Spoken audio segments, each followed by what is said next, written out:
안녕하십니까. 오늘 이 시간에는 지난 시간에 이어서 동성애 세 번째 시간, 동성애와 성문화, 이번 시간에는 구체적 상황에서의 동성애에 대해서 한번 설명드려보고자 합니다. 첫 번째 시간과 두 번째 시간은 전체적인 관점에서 동성애를 설명했습니다. 일반적인 동성애의 관점과 의미들을 여러분께 설명을 드렸죠. 이러한 관점은 말하자면 숲을 먼저 보고 나무를 보는 관점이죠. 전체적인 관점이에요. 그러다 보니까 동성애라고 하는 구체적인 상황 속으로 들어가서 과연 어떤 동성애를 우리가 이해하고 받아들일 수 있는가, 이런 구체적인 관점에 대해서는 궁금하신 분들이 많이 계셨을 줄로 생각합니다. 그래서 제가 사실은 지난번 두 번째 시간으로 동성애 강의를 마감하려고 했는데 여러분들의 하나의 의견도 있었고, 제가 그 내용 속에서 이 동성애를 너무 일반화해서 설명드려서 여러분에게 좀 이해에 더 깊이를 심화시키지 못하는 면도 있다고 생각되어서 이 시간에는 세 번째 시간에 동성애의 구체적 상황 속에서 과연 우리는 동성애를 전체적으로만 접근하는 것이 아니라 어떤 동성애를 설명할 것인가, 이것이 우리 사회 현실 속에서 우리에게 더 가까이 현실적으로 다가오는 의미라고 볼 수 있죠. 멀리서 우리가 동성애를 어떻다 전체적으로 설명하는 관점도 중요하지만 각각 동성애의 구체적 상황 속에 처해 있는 사람들에게 어느 정도 제가 결단과 이해를 돕기 위해서 이 시간 제가 강의를 세 번째로 시작하고 있습니다. 여러분들 잘 아시겠지만 동성애 그러면 다 같은 성향을 가진 사람들의 모임처럼 생각할 수도 있죠. 요즘에 보면 동성애라고 하는 표현보다도 성소수자라는 표현을 많이 쓰죠. 성소수자. 굉장히 어떤 그 좀 배려하는 차원이 그 안에 또 포함되어 있고요. 또 어떻게 보면 그들의 인권을 존중하는 의미도 포함되어 있다고 볼 수가 있죠. 그런데 그 속에는 어떤 또 오해를 우리에게 불러일으킬 수 있는 요소가 담겨 있다고 볼 수 있죠. 왜냐하면 그 성소수자라고 하는 것은 어떤 다양한 성적 지향성을 가지고 있는 사람들을 전체로 뭉뚱그려서 표현할 수도 있어요.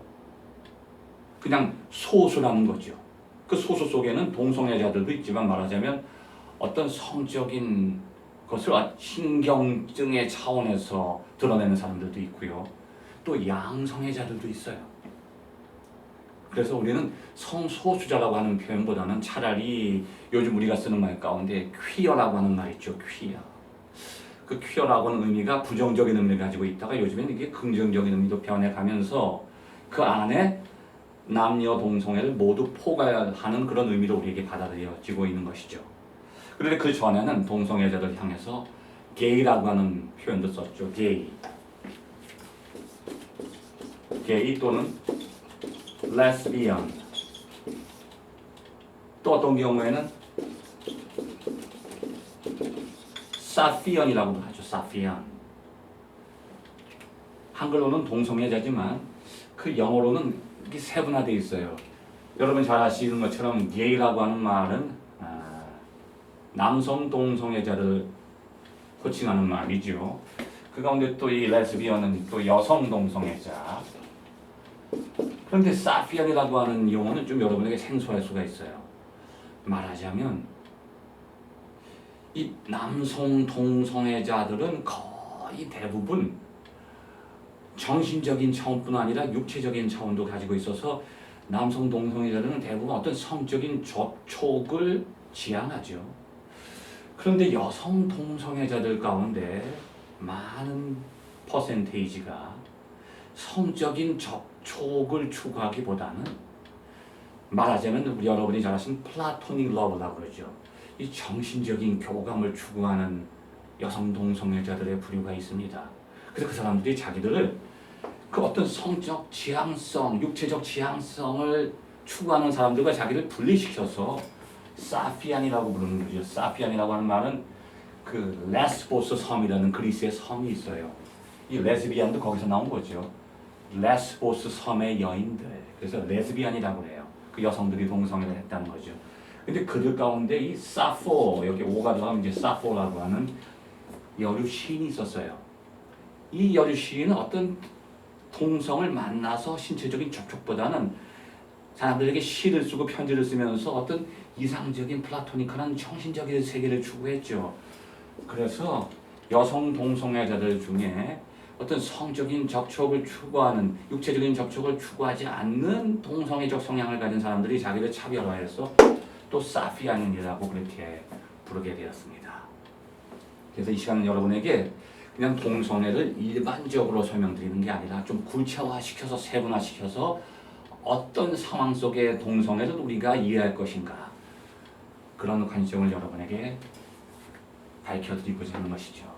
그 가운데 여러분 또 아시겠지만 트랜스젠더라고 하죠. 트랜스젠더.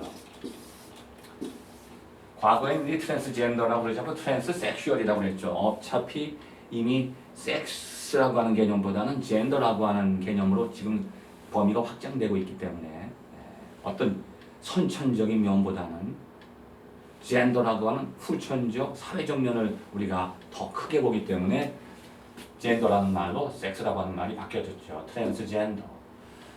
이러한 구체화된 동성애 상황과 개념들을 우리가 구별할 수 있어야 됩니다. 그래야 우리가 동성애는 우리가 볼 때는 어떻게 볼 때 우리가 받아들일 수 없다, 받아들일 수 있다, 성서적 관점에서 이렇게 이해해야 된다, 그런 입장을 제시하기 전에 어떤 동성애에 대해서는 우리가 이런 입장을 제시할 수 있다, 그렇게 구체화된 상황적 설명이 필요하다는 것이죠.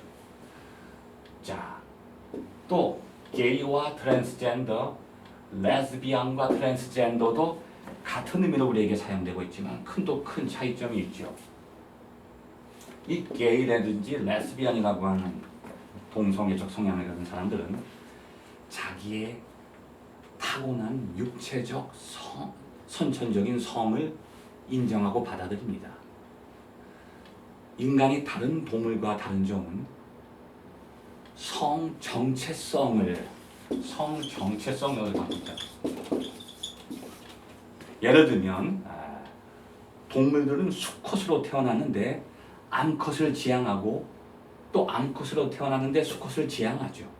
그런데 중요한 것은 자기가 수컷이라는 것을 몰라요. 자기가 암컷이라는 것을 몰라요. 그런데 인간도 마찬가지예요. 그러나 그 기간이 있죠. 5세, 5세가 되기 전까지는 남자아이나 여자아이가 자기가 남자라고 하는, 여자라고 하는 육체적인 성은 가지고 태어났지만 아직 의식 속에 성 정체성이 형성되지 않습니다. 그러니까 자기가 남자라는 것을 의식적으로 깨닫고 자각하지 못하죠. 그러다가 성장하면서 이제 남자가 되어가고 여자가 되어가는 거예요. 자기가 남자라고 하는 것을 의식하게 되죠. 어떻게 되냐면 사회적인 환경 속에서 남자는 이런 것이야. 남자는 씩씩해야 돼. 넘어져도 울면 안 돼. 또 여자는 치마를 입어야 돼. 그리고 여자는 머리를 기르고 화장을 하고, 여자의 웃음소리는 이렇고 여자의 말투는 이렇고, 남자와 여자가 이런 점에서 다르다. 이 다른 점을 통해서 자기를 의식하게 되는 거죠. 그런데요, 어떤 사람들은 자기가 남자로 태어나고 여자로 태어났는데 성년이 된 이후에 그 성 정체성이 타고난 육체적 성과 정반대적인 모습을 가지는 경우가 있어요. 쉽게 생각하면 나는 남자로 태어났는데 자기의 정체성은 여자라는 거예요. 나는 여자로 태어났는데 자신의 정체성이 남자라는 거죠. 그러니까 자기가 갖고 있는 육체적 성과 정체성이 부딪히는 거예요. 그때부터 갈등을 겪는 겁니다. 게이와 레즈비안이라고 하는 동성애는 자신이 남자면 남자라는 것을 인식하고 받아들여요. 여자면 여자라고 하는 것을 인식하고 받아들이죠. 그런데 트랜스젠더라고 하는 동성애 부류는 자기가 남자인데 정체성은 여자예요. 여자인데 정체성이 남자예요. 그러니까 자기가 의식은 남자인데 여자라고 하는 그 몸을 볼 때 막 그게 혐오스러운 거죠. 여자인데 의식은 남자라고 하는 그 몸을 느끼면서 굉장히 괴로워하는 거예요. 그렇기 때문에 이 사람들은 끝까지 자신의 육체적 성을 가지고 있으려고 하지 않죠. 목숨을 걸고 트랜스젠더 수술을 받게 되는 겁니다. 똑같이 동성애적인 성향을 가지지만 이 정체성이 다르다고 하는 거죠. 성 정체성이 그래서 참 중요한 겁니다. 그런데 우리가 이러한 구체적인 세분화된 개념 속에서 이제 동성애를 우리가 설명할 때 중요한 것은 양성애자들이죠. bisexual. 우리는 이 성소수자에게 양성애자들도 포함시키려고 하는 사람들이 있는데 이건 전혀 다른 차원입니다. 동성애와 양성애는 전혀 다른 차원이에요. 왜냐하면 양성애자들은 성도착증입니다. 한쪽 성을 향하는 게 아니라 이중적 성을 향하죠. 이것은 하나의 신경증의 차원에서 성도착증으로 볼 수 있어요. 그래서 제가 이 동성애를 세분화시켜서 여러분에게 설명드린 이유는 뭐냐면 이 다양한 구체적인 동성애적 성향 가운데 우리가 반드시 제외시켜야 되는 것은 바이섹슈얼, 양성애적 성향이라고 하는 것입니다. 지금까지 이 동성애를 우리가 접근할 때 1970년대까지는 이러한 세분화된 동성애적인 관점이 없었어요. 다 일반화시켰죠. 그래서 70년대까지는 동성애 그럼 다 일반화시켜서 어떤 종류의 동성애든지 다 정신질환으로 여겼던 때가 1970년대까지입니다. 또 어떤 때는 이것을 범법자로 여기서 다 잡히면 구속을 시켰죠. 지금은 또 어떤 나라에서는 뭐 러시아라든지 어떤 나라에서는 동성애자를 범법자 취급을 해서 다 그냥 경찰들이 와서 잡아가죠. 그리고 아직도 어떤 나라에서는 한 5개국 정도 되는데 뭐 아프리카나 저쪽 아랍의 그 회교 국가에서는 동성애자들이 발견되면 즉시 탈리오의 법에 의해서 그대로 돌로 치든지 처형을 시킵니다. 지금 우리 시대에도 다양한 문화권과 국가와 종교라고 하는 그런 다원성 속에서 동성애에 대한 이해들이 아주 상반되게 나타나고 있죠. 그러나 우리가 중요한 것은 우리가 동성애를 일반화시켜서 접근할 것이 아니라 세분화시켜야 되고 그 가운데 이 바이섹슈얼, 양성애라고 하는 것은 동성애 차원에서 배제시켜야 된다고 하는 것이죠. 이 시간 제가 여러분에게 이러한 구체적인 상황 속에서 과연 세분화된 모든 동성애적 성향들이 나가야 될 목표는 무엇인가? 우리가 어떤 방향으로 그 모든 동성애적 성향들이 하나로 연합되어야 되는가? 그런 관점을 여러분에게 설명드리고자 합니다. 이 동성애 성향이나 이성애 성향이 함께 나가야 될 목표, 제가 지난 시간에 그 창조질서의 관점이라고 설명드렸죠. 그럼 그 구체적인 창조질서의 관점이 무엇인가? 과연 이성애와 동성애는 구체적으로 어떤 목표를 지향해야 되는가? 그것을 우리가 성서적인 차원에서 설명드린다고 하면 이성애적 아가페라고 볼 수 있죠. 이성애적 아가페. 남녀 간의 사랑의 본질을 설명하는 단어 가운데 대표적인 단어가 아가페와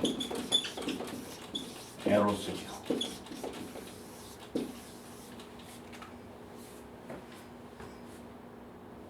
이성애나 동성애나 타자를 향한 다른 성 내지는 같은 성을 향한 그 지향성의 근원 속에는 에로스라고 하는 감정이 숨겨져 있죠. 그런데 이 에로스라고 하는 것의 본질은 셀프-러브입니다. 셀프-러브. 셀프-러브라고 하는 것은 내가 상대방을 사랑하는 게 아니고 나를 사랑하는 거예요. 이성애자뿐이 아니고 동성애자들도 내가 타인을 사랑한다고 그렇게 느끼고 있지만 그것이 진정한 타인을 향한 사랑이 아니죠. 현재 지금 이성애자들이 갖는 성적 지향성이나 동성애자들이 갖는 성적 지향성이나 공통점은 뭐냐? 동성애자들은 상대방 다른 동성에게서 자기가 가지고 있지 않은 차원을 발견하는 거예요. 이성애자들도 자기에게 없는 결핍된 것을 이성에게서 발견하죠. 그것을 동성애자들은 동성에게서 발견하는 거예요. 근데 그것이 무엇인가 하면 그 사람을 내가 지향하고 사랑하는 게 아니라 나에게 결핍된 어떤 것이 그 안에 있다는 것을 발견하고 그것을 요구하는 거죠. 그래서 그 대상으로부터 그 가진 것을 나에게로 가지고 와서 나를 완성시키려고 하는, 현재 동성애의 모습이나 이성의 모습의 근원 속에는 타자를 통해서, 타인을 통해서 자기를 완성시키려는 욕구, 그것이 바로 셀프러브죠. 결핍되어 있다고 하는 거예요. 그래서 이 에로스라고 하는 것의 본질, 동성애도 에로스에 빠져 있고 이성애도 에로스에 빠져 있는데, 에로스라고 하는 것은 왜곡된 사랑이에요. 타인에 대한 사랑이 아니라 자기 사랑이죠. 그래서 나와 다른 것을 사랑해요. 그리고 그 다른 것 속에 있는 내가 사랑할 만한 조건, 결핍된 조건을 지향하죠. 그 사람을 사랑하는 게 아니에요. 이성이나 동성이나 그 타자 자체를 사랑하는 게 아니라 그 사람이 가지고 있는 조건 속에 내게 결핍되어 있는 것을 발견해서 이걸 통해서 완성시키는 거죠. 그래서 에로스의 특징은 나와 다른 것을 사랑하는 것이고 조건적인 사랑이죠. 그런데 아가페는 무엇인가 하면요, 정반대예요. 타자에게서 나에게 없는 것을 발견하는 게 아니라 내 모습을 발견하는 거예요. 이건 뭐냐 하면 나를 사랑하는 게 아니에요. 내 안에 있는 어떤 것이 타인에게 있음을 발견하고 그 타인을 향해 있는 거죠. 마치 하나님이 인간을 볼 때 자기의 형상이 인간에게 담겨 있는 것을 느끼는 거죠. 아담이 하와를 볼 때 하와의 모습 속에 다른 사람의 모습이 있는 게 아니라 자기 얼굴이 박혀 있는 거예요. 그래서 아담이 하와를 향해서 얘기하죠. 내 살 중에 살이고 뼈 중에 뼈다. 나와 다른 이성이라고 하는 여성 속에 자기의 정체성이 담겨 있는 것을 발견하는 거예요. 자기와 같은 점을 발견하죠. 그래서 아가페라고 하는 건요, 그 사람을 사랑하는 것 자체가 곧 나를 사랑하는 것과 연결되니까 조건이 없어요. 무조건적이죠. 무조건적인 사랑이에요. 그래서 그 사랑의 대상이 흔들려도, 조건이 사라져도 이 사랑이 흔들리지가 않죠. 하나님이 태초에 인간을 만드실 때 하나님이 인간을 사랑하는 그 모습을 인간 사이에 심어주신 거예요. 그래서 하나님이 인간을 사랑하듯이, 하나님이 인간에게서 자기의 모습을 발견해서 자기 자신처럼 여기듯이, 아담과 하와가, 남자와 여자가 상대방에게서 자기중심적인 셀프러브를 하는 게 아니라 바로 그 사람을 자기 자신처럼 사랑하게 만드는 거예요. 자기 자신의 모습을 발견하는 거죠. 하나님과 인간 사이에 아가페가 있었던 것처럼 인간과 인간 사이에 아가페가 있었는데 이것이 깨진 거죠. 지금 우리가 구체적으로 어떤 상황의 동성애를 설명하든지 또 어떤 상황의 이성애를 설명하든지, 이성애와 동성애가 지향해야 될 마지막 목표는 뭐냐? 이성애적 아가페.